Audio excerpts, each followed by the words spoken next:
You have found the In the Verse podcast. Songwriting inspired by pop culture media. With your hosts, Marc Gunn and Mikey Mason.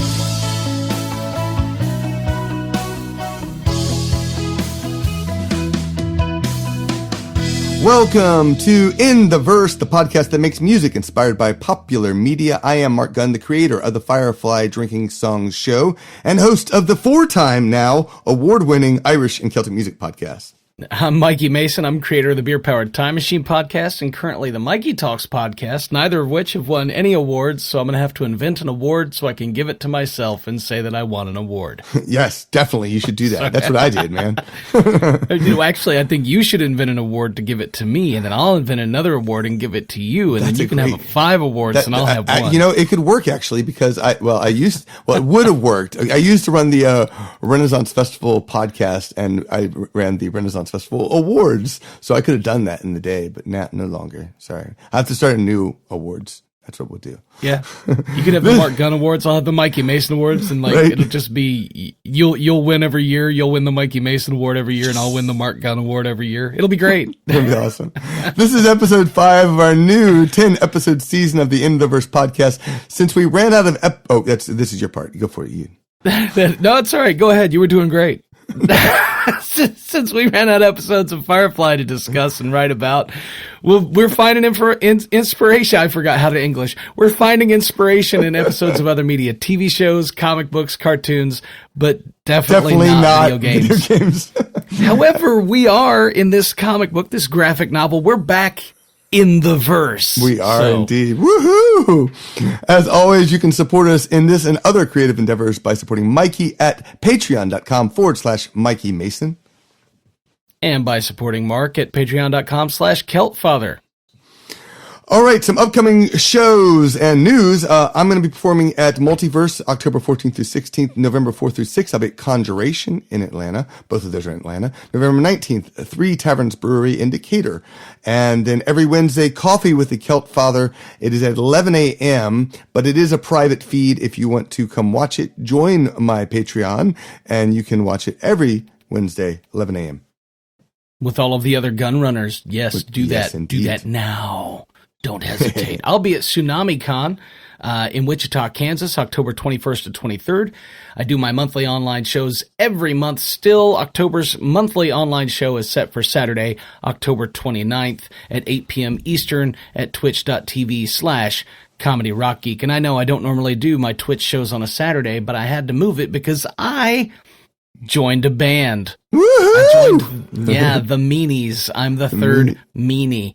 Our first gig in this new form is the Halloween party at the Fickle Peach on October 28th, 2022 from 8 to 11 p.m. So come check us out if you're in the Muncie area or you just want to, travel an absurd distance to watch that show. So that's 2 bands you're in now, right? Yep. Yeah. So how's the Meanies? What are y'all doing? You mentioned this months ago, I think, to me at least. The Meanies. I've been telling them for years. I would talk to one and say, it's Mike and Ryan, and I would say to Mike, I'm going to steal Ryan unless you let me in the band, and I would say to Ryan, I'm going to steal Mike unless you let me in the band. And eventually, they let me in the band. But they do a lot of cover songs. And so they do Neil Young and Pink Floyd, and I bring a wide variety of other interests to it. Last week I sat in with them. I did about half the gig with them last week. Just showed up and did it. Nice. And I did a little more than half. And we had done 0 rehearsals, and wow. It was amazing. Fantastic. There were parts where people were like, did that just happen? And 3-part harmony, 3 guitars. It's pretty cool, man. Oh, very cool. It's pretty cool. That's awesome. Congratulations. So, thank you. All right. Some other news. Why don't you continue on with your news since you started with that? Okay. My Patreon patrons are still getting a new song every Monday. That's 52 songs a year. For as little as $1 a month, though, you're perfectly welcome to pledge more if you can afford it and you want to. You just have to take care of yourself before you take care of me. You can also, they make that MIKEYtalks podcast happen. Also, Because I write a new song a week, or publish a new song a week on Patreon, The Passage, a new album, is what I'm working on right now. It's dark and pagan influenced and fairy tale influenced, and it's none of it's comedic music by intent. It might be funny because it's bad, but it won't be funny because I meant it to be funny. And also, role-playing game actual play podcasts are a thing that I'm starting to dip my toe into. Nice. So I'll be recording my first couple in the coming weeks. And very cool. I don't know how those are going to be put out into the world, whether they'll just appear on my Patreon, whether I will do something. I don't know. But I'm also working on role-playing game world-building content that I can put out into the world in one form or another. Wow, you got lots going on then. That's fantastic. Yeah. Never not working. Yeah, I know it. I hear that. So I had to look back to see when we last did a podcast, and it was June. So I don't even know if I announced that I had a Kickstarter that was starting, but I had a Kickstarter. I achieved my goal. Yay! So this has suddenly become a quarterly podcast. Yeah, I know it. But it was a fantastic. I more than reached my goal. I don't know how much I went over it, but a lot of the songs are. It's inspired by one of the songs that from this season of the In the Verse podcast, Come Adventure With Me. And there's other songs that came into that as well from this podcast. So there'll be a lot of music, new music coming from this podcast. I had a lot. I mentioned the top. I said that I won a podcast award. Podcastawards.com has been going since 2005, I think. And this is the fourth time I won. I think I won 2009, 10, 17, and now 2022 for Best Music Podcast. It's for the Irish and Celtic Music Podcast. I am also starting to kick off the Celtic Christmas Podcast, which is something that I have done every year for, I don't know, since 2008 or something, 2007 maybe.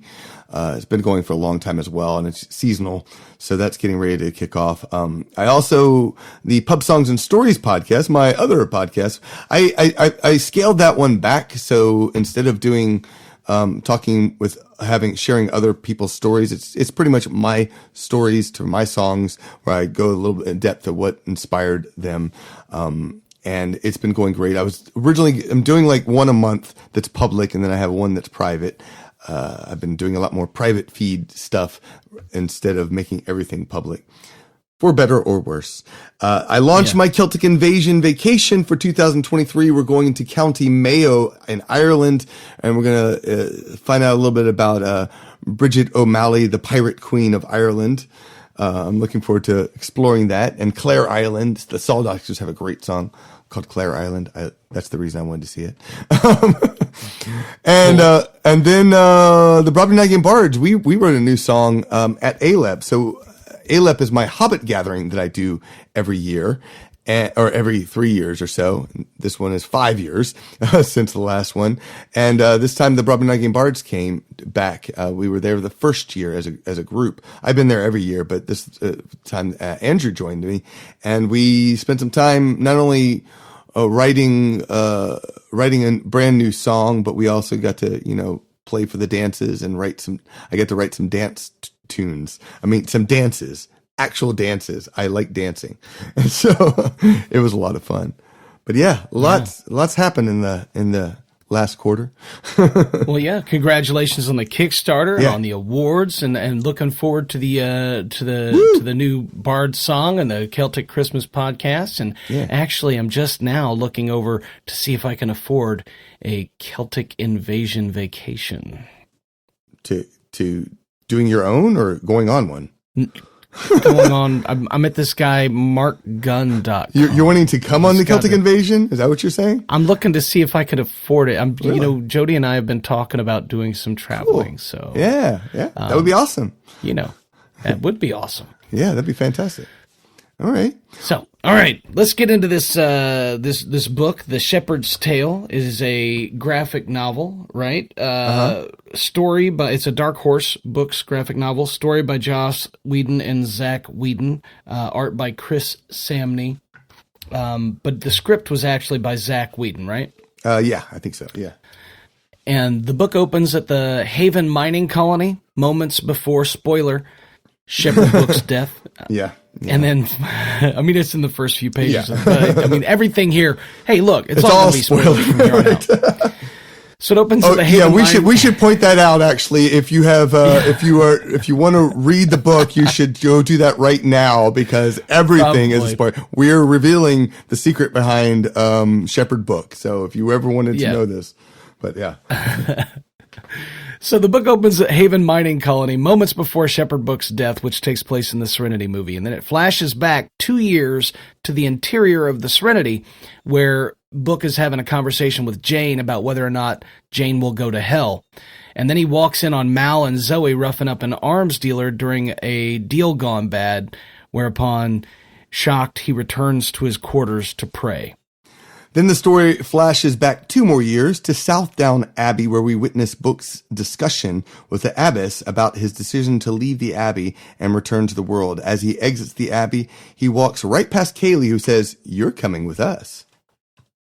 Another 10 years earlier, and we watch him get into a drunken brawl with an Alliance soldier who recognized him on the street. They fight. The officer kicks him unconscious in the street, and when he wakes, Book is in a shelter and has a spiritual moment over a bowl of chicken soup.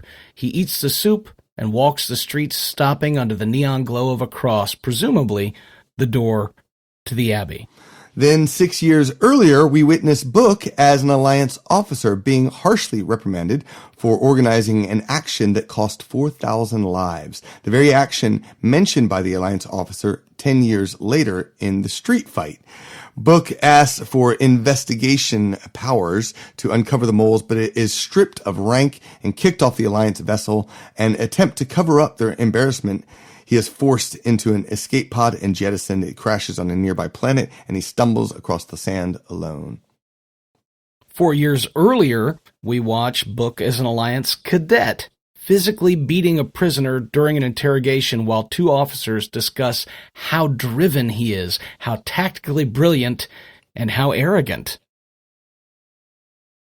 4 years before that, we see Book in street clothes, a long brown coat, fighting 3 Alliance soldiers. He beats 2 of them easily and tells the other to run. He then shows up at a resistance meeting where they're discussing getting an operative, a mole, into the Alliance to rise to the ranks and feed them information.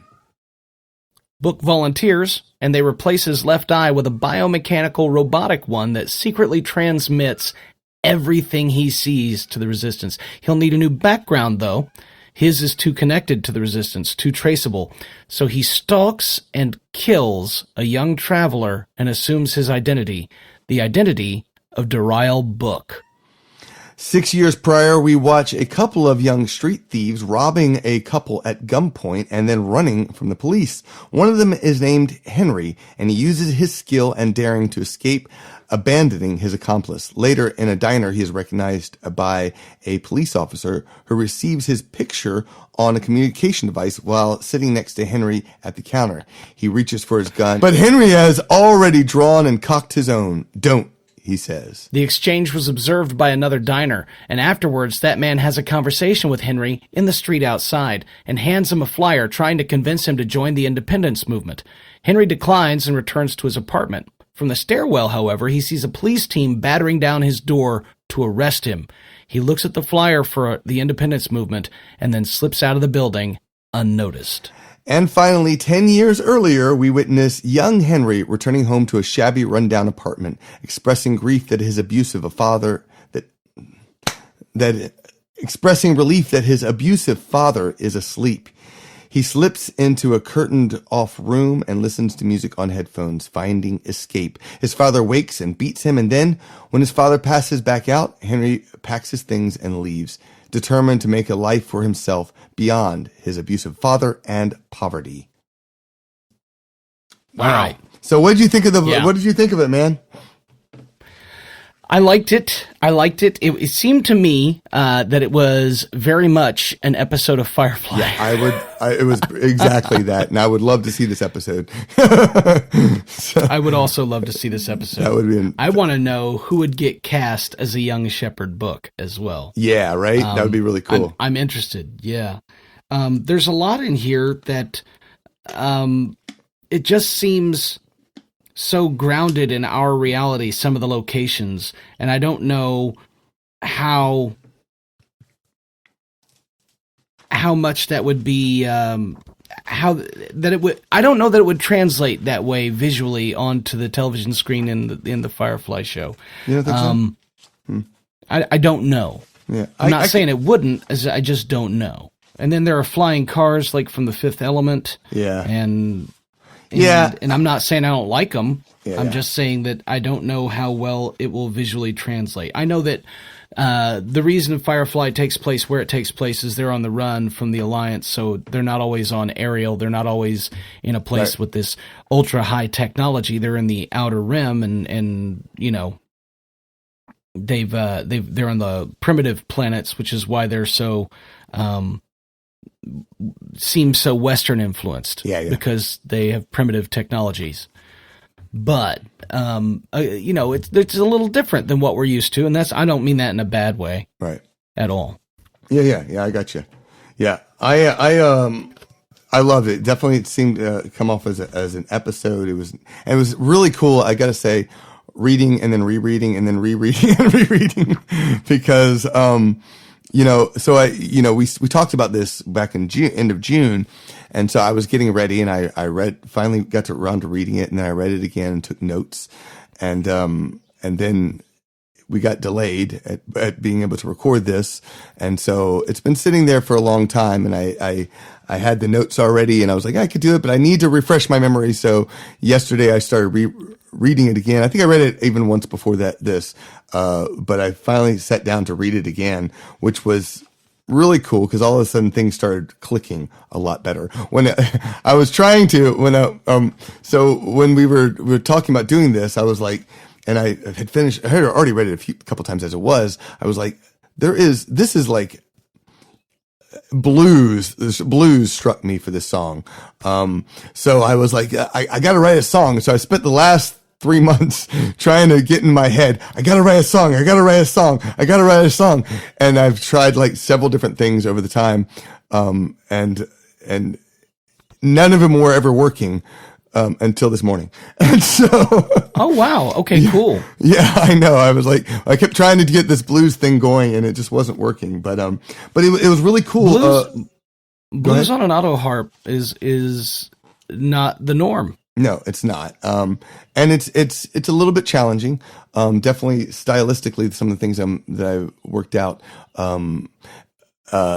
It requires a slap to the auto harp, which is not something you typically see as. And the problem with that is that sometimes your picks go flying off when you're doing it. Okay. But interestingly, so the other interesting thing that's happened recently, is that I've been working with my youngest daughter, Inara, to write a song, that she wrote. And so I've been helping her to write that out. And she's been wanting to learn and work on an instrument. And the instrument, she didn't want to do the ukulele, even though that's perfect size for her hands. But then I finally got a kid's auto harp. I mean, not auto harp, a kid's guitar. And so I've been picking up the guitar and playing it a little bit. And, again, the blues have been on my head a lot recently.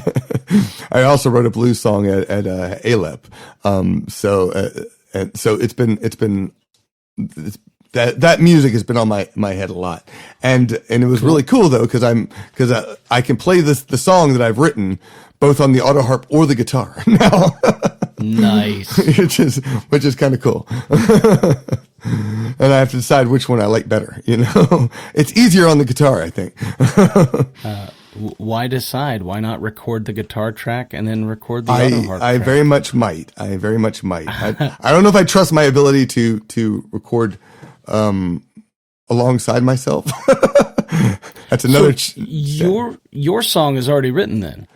Yes, it is. But I'm still looking for, We'll be waiting on me. Okay. Yeah. Yeah, totally wouldn't. Hey, it's not like I might not write another one too, because I know someone who's done that, written a song before it was done and then wrote another song after we talked. So, you never know what happens. I don't know anything about that. I never heard of that. That's ridiculous. Who would do that? I don't know. Excuse me, I sneeze. Excuse me. So, what are the lines, the moments in the book? Not necessarily the lines, because sometimes it's very visually striking, stylistically. What hit you? What inspired you? What are the themes or patterns? One of the things that ticked me off at the very end of the book, there's I think Zach Whedon writes out here's what this thing is all about, and he basically lays out a theme. Which is annoying. Yeah, the journey is the worthier part. He sums it up with a line from book, because the journey is the worthier part. Right. So, which at the time I really hated it, because I was like, it's stuck in my head now. And then it took a few months until I just got that out. But there are different things that struck me before I read that. A chain of events, each responsible for the next. Grateful. Oh, I love that line. Yeah, I know. There's a lot of philosophy, I feel like, in this book episode. Well, not just that, but there's a lot of storycraft, because the quote is, well, if you look at your life as a chain of events, each responsible for the next and caused by the last, where does any story begin? Right. And that is the crux of the problem for a fiction writer. They have to decide where their story begins, but they also have to know, to a degree, what went on before and what goes on after. Yeah. And what I love about this is that obviously is the theme that sets in motion all the chain of events that we end up watching through the entire episode, or reading through the entire episode. He basically, guides you on the journey that led him to where he was at that moment, which is just beautifully done. Again, I would have loved to have seen this one play out, because it's just that idea, one after the other. There's also these transition moments, like book hitting someone or being hit, and it transitions to a similar scene, or finding prayer and ending up in the Abbey. Those things just transition really, really nicely. I really enjoyed that aspect. It's very much the fine writing that we expect from Firefly. So yeah. Grateful for the journey. That was something that stood out a lot. Let me see here. All of creation. He goes into all of creation supports this bowl. He goes and talks about the chicken soup. I was just looking at that. And he talks about the chicken soup, and the soup is basically life, but it's not just life. It's all about, it's just here. It's like, this is it. And yet there's this, and this bowl holds this. And then this world holds this bowl, this table holds this bowl, the world holds this, the space. What planet is this again? Oh, yeah. It's held in space by gravity. And it expands outward into space. And there's only one other time in the book you see that, and that's when he puts on the headphones. Right. Which he expands outward into space. And it links those two together so beautifully. Those moments. You see just how important that is. And he, and it hits on a lot of emotion, where he's talking about, feeling alone. Some other moments, again, I have the drifting up on the breeze and far and away. Home is just a word, thin on meaning. I love that line. When I originally started the song, I had started writing a song called Run Henry Run. And cause again, I was aiming for blues, and that seemed like trying to escape and such. And it never quite came together. For that part. But some other things that stood out, grateful for the journey. I found family. I found faith. It can be tough. It can be ugly. And the water is truly divine. I like that line. What do I do with the life that it gives me? And this is a philosophical question. What do we do with the life that we have, which is really cool. And I also, the bionic eye, when he gets that eye, you remove an eye to see what you see. I wrote down. So yeah, I think those are the things that stood out to me. It was really cool coming back to it again after I had all these notes, because I just started the notes over and I just looked for I was able to sum it up in a much tighter way, the things that this really kind of made me think about. So, what about you? What kind of things stuck out for you? Well, a lot of what you said. But, can I point out one quick thing that I didn't notice the first time I watched it? Already? Sure. Excuse me. There's this scene when he gets beaten 10 years earlier. Blah, blah, blah. Damn shame what happened to that ship. My brother served on the IAV. Damn shame what happened to that ship. Stupid son of a bitch, and he kicks him in the face. And then it takes him back and takes him to one place. But he gets thrown off the ship. He's thrown off the ship, and I didn't even realize it. But then I think that guy who kicks him is the same guy who throws him off the ship. Is it? Yeah, because he comes in there and says, "Get in, you son of a bitch," and that's where it struck me. I was like, "Oh, that's the same guy." And I went back to look at the pictures; they're very similar. Again, brilliant writing, because he's like, "How did they recognize him?" Well, it was because he was the guy who threw him off the ship. Little things like that, Okay, sorry. You go ahead. What inspired you in this? A lot of what you said. The thing that the one that really struck me, of course, the big one was that storytelling. Where do stories begin? Where do they end? Are we just a series of events? Kind of philosophy. But he's talking with Jane Cobb, and Jane says, "Where's your God now?" And Book says, "I believe adding one Jane Cobb to his list of the hellbound." And they start having this conversation about whether or not he's going to hell. And Jane's like, Book says, "Well, how much of your life would you say you've spent robbing people?" "I don't know, most." "And you've done a fair amount of killing as well?" "And I lie down with whores from time to time, and that's not near as often as I'd like. But I did right by those mud lovers."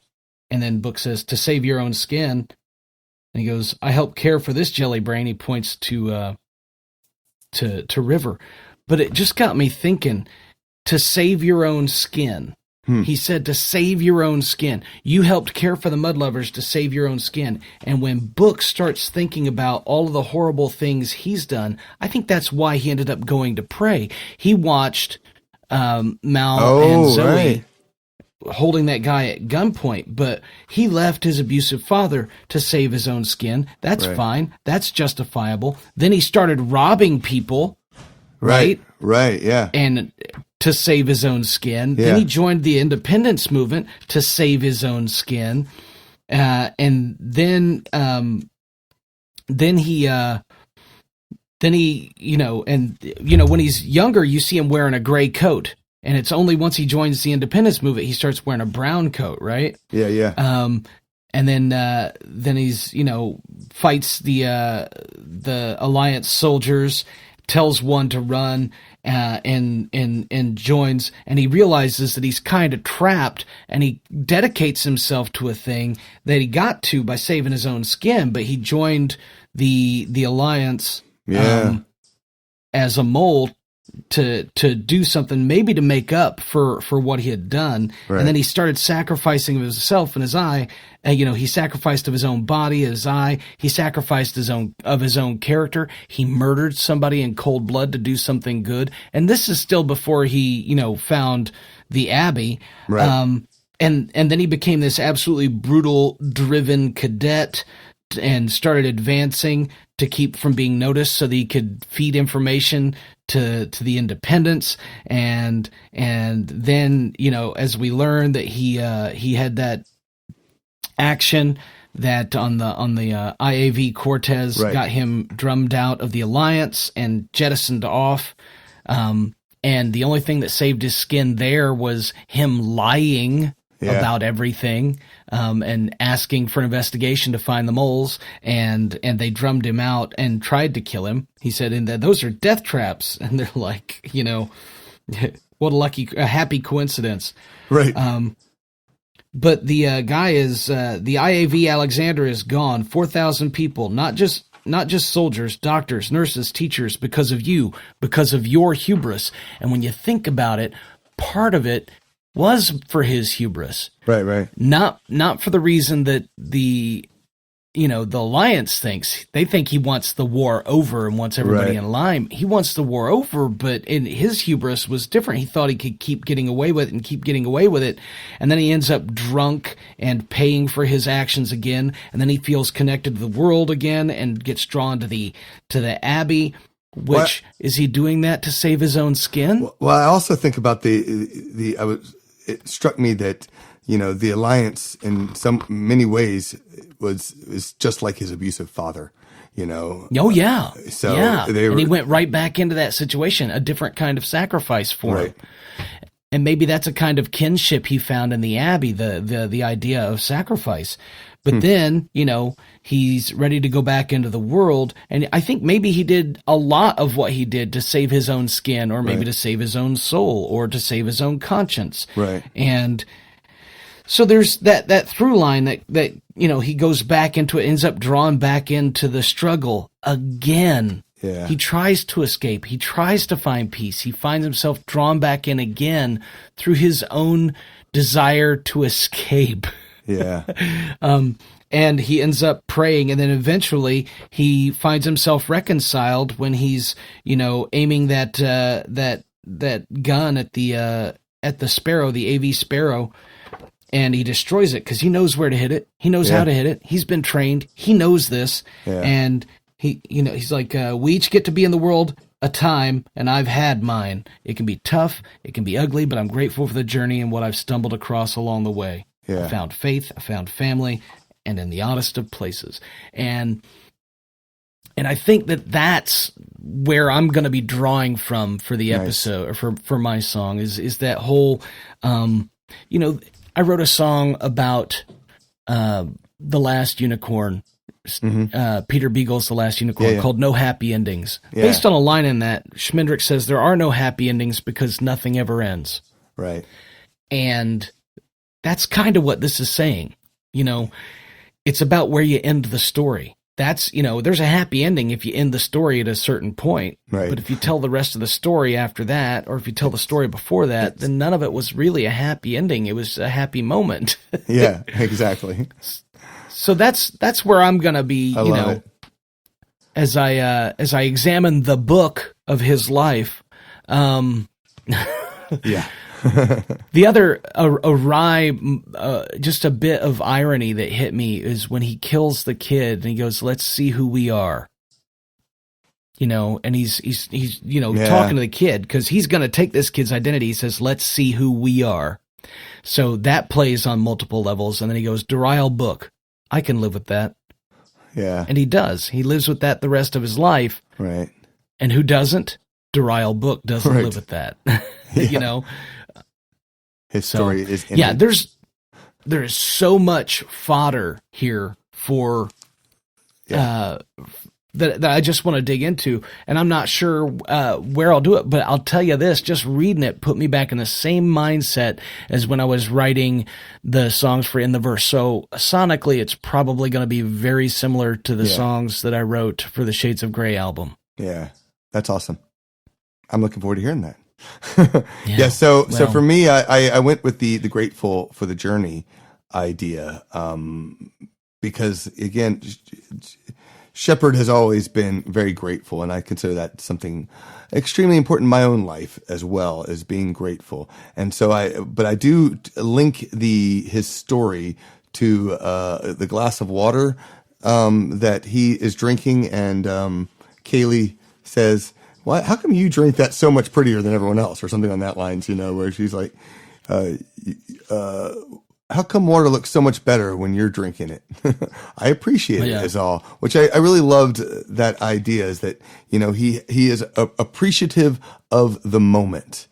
He's appreciative of just life in general.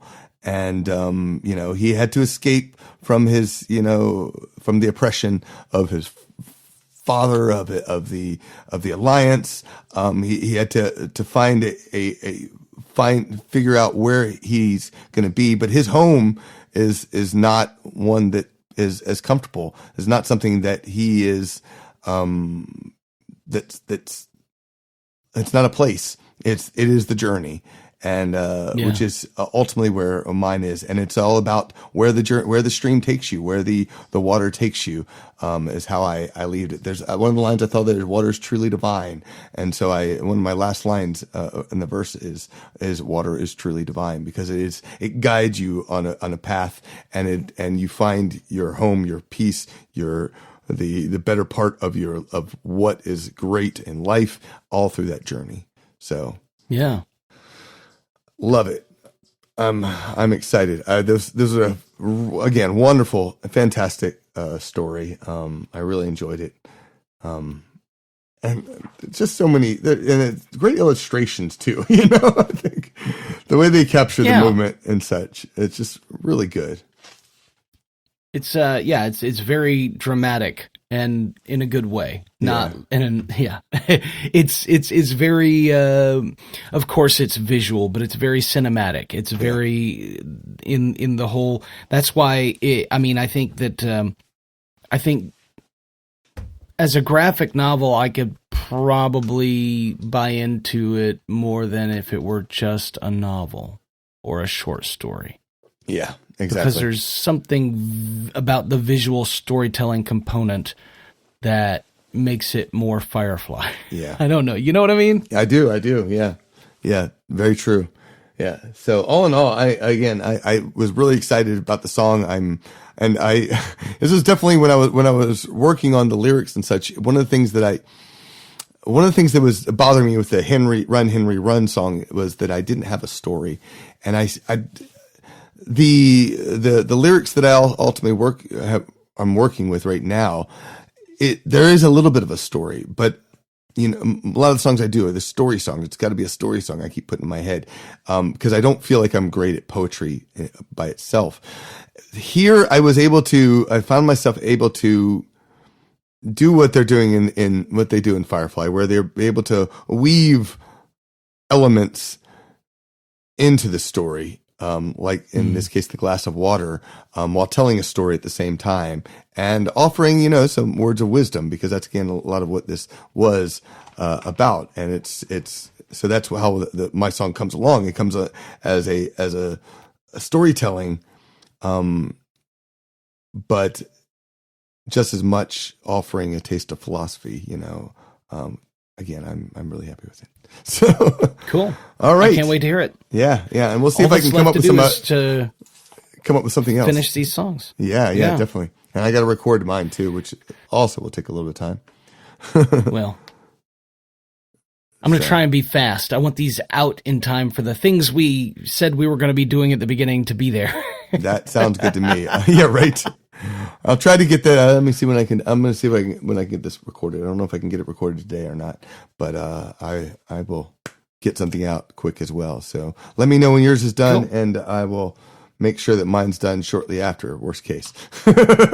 I'll do that. All right. All right. Well, let's do it. All right, let's do it.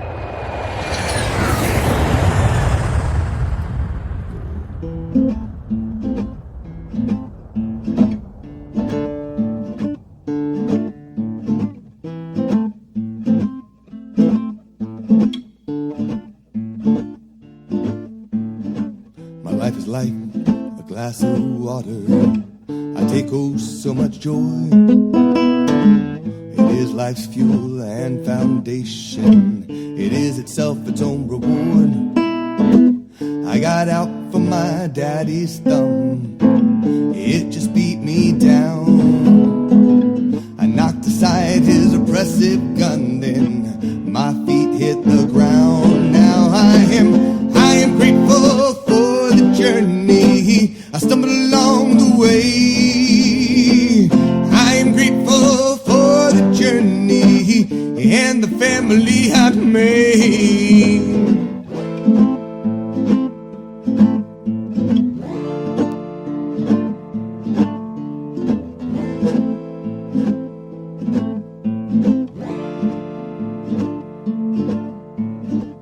I'm on the run from my father. Home is a word thin on meaning. I'd rather drink my water and roam. I found kin in the oddest of places and something I could believe. Now home is wherever I go, like water, my mind flows free. And still I am grateful for the journey. I stumbled along the way. I am grateful for the journey and the family I made.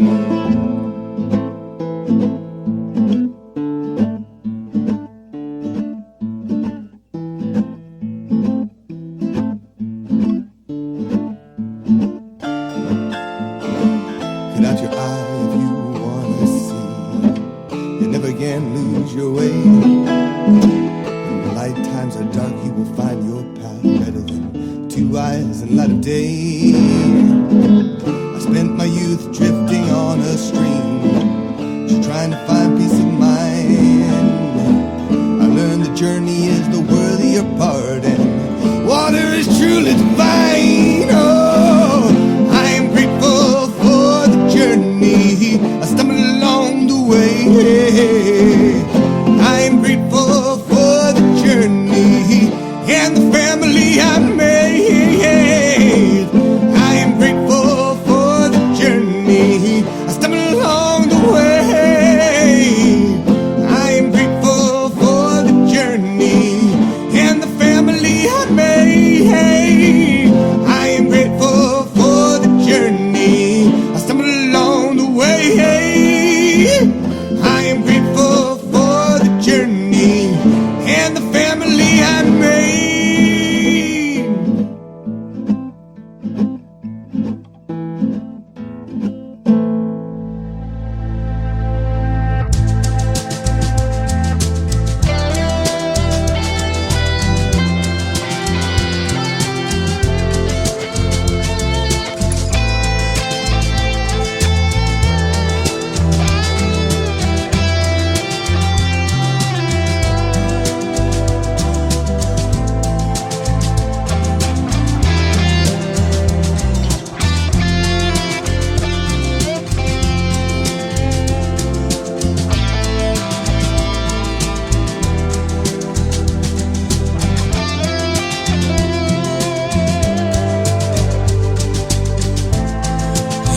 Get to be in the world of time, and I've had mine in the oddest of places, family and faith divine.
Thank you, patrons. Mark and I make our living as full-time musicians. We love creating this podcast and sharing our music for you. But it would be near impossible to release as much great music and podcasts if it wasn't for the generosity of people just like you. So if you enjoyed the show, please support what you love. Your generosity pays for the production and promotion of our music and this show. Thank you so very much to the amazing Patreon patrons who keep the music being made, my incredible misfits, especially Aura M, Reverend Chris Adata Smith, Dark Unicorn, Amy Stewart, Michael Candlewall, Josh Logan, Amy Morris, Les Howard, Brian Jackie, John Haidt, John R. Woolard, Scott Mealy, Scott and Melanie Weinhusen, Jeremy D. Jackson, and Jennifer Lewis. And thank you to Cecilia Fairley, Not Higgins, CJ Taylor, Sarah Crockett, Bill Mandeville, Brian Morin, Carol Burrill, Les Howard, Kurt Goodyear, Miranda Nelson, Luke Miller, Josh Brown, Laura Mae Sorkin, James Odell, and Eric Ray, and Tim M. O'Brien, and Troy Rogers. So what's next? What is next? All right, so next time we're going to come back with The Doctor's Wife. This is Doctor Who again. Season 6, Episode 4, written by Russell T. Davies in conjunction with Neil Gaiman. Sorry. I am looking forward to doing that. I was trying to think if we were going to do a different theme, but I realized we haven't picked episodes for Mandalorian and other things, so I think we'll pick an episode. If you have any suggestions on episodes for Mandalorian, let us know.